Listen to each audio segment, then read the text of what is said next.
Ourselves. Yes, we are also confronted with barriers, and we are ourselves sometimes barriers in order to have patients become successful in health behavior.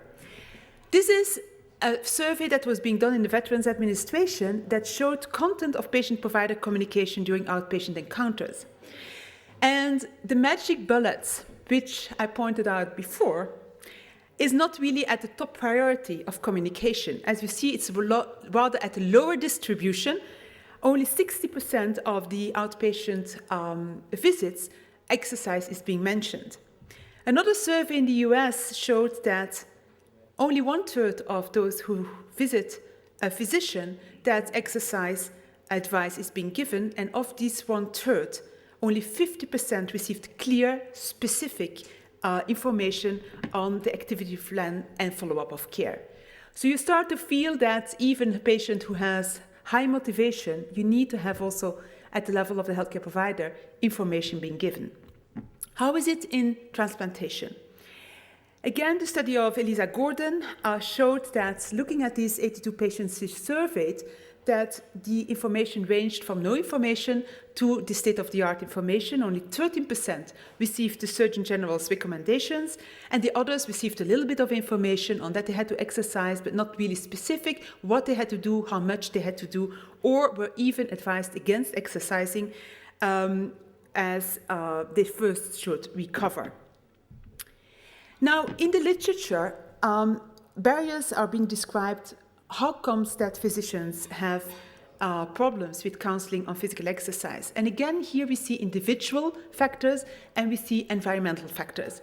Individual factors is lack of training. If I would ask you, who of you have gotten formal education in health behavior management? Who of you? 1? 2? And this is what I'm doing now is preaching to the converted. You can imagine, in a normal audience, it's not part of the curricula. So this is a major element which limits the opportunities of healthcare providers to counsel patients. Lack of confidence in effectiveness of counseling, underestimation of the benefits of physical activity, because mostly it's also not really part very prominently of curricula. And further, there are system-level factors. Lack of support from the sponsoring institution, little time for counseling during visits, there's no reimbursement for preventive measures, and also not that there are no easily available reference materials to guide the clinicians in counseling patients. So in other words, instead to be facilitators, the clinicians rather have become gatekeepers. We have to be aware that the way we present ourselves to the patients can have positive or negative effects in view of how they are motivated to change their lifestyle factors. And a study which was being done in the US showed to a sample of the general population a nurse which was overweight and a nurse with normal weight. And then the subjects were being asked to rate the overweight or the normal weight nurse ability to provide health education. The 2 studies reported here, and the green showed the levels on a 0 to 10 scale for the normal weight nurse, and the overweight nurse is in red. Clearly higher, significantly higher levels of confidence by the public that a normal weight nurse would have ability to provide health education. So what we learn is that weight-appropriate nurses might inspire more confidence in counseling patients. I think it's obvious that we should be aware of our own, the way we present ourselves. How can you counsel if you do not kind of do yourself what you suggest? Coming to the level of the transplant center, barriers at the level of the transplant centers. Here, one of the major challenges is that we are working in an acute care-driven system, where our patients are chronically ill patients. In other words, the system is not the right fit. An acute care-driven system is being characterized by the healthcare provider who is in the middle of the radar screen, not the patient. Patients are treated by, they appear on the radar screen, are treated by the principle, find the problem, fix it, patient is discharged and then disappears from the radar screen. This acute care-driven system, which is perfectly for infectious diseases but not for chronically ill, is not addressing behavioral factors.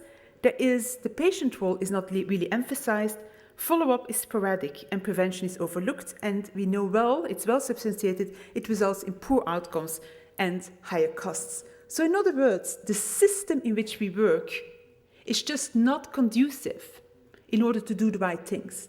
And I will come back to that later and propose the characteristics of a chronic illness management system, which is much better fitted to address the needs of transplant patients.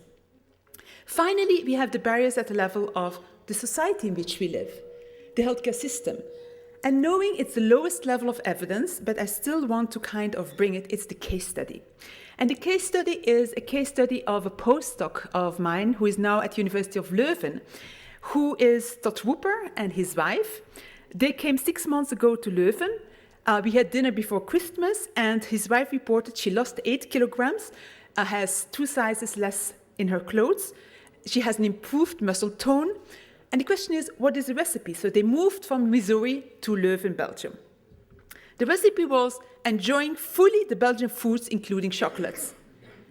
But she brought her kids to school, and this meant every day 4 kilometers of walking, and also doing the grocery shopping on foot or bike. So there was no major thing involved in terms of sports. It was just a little bit more physical activity.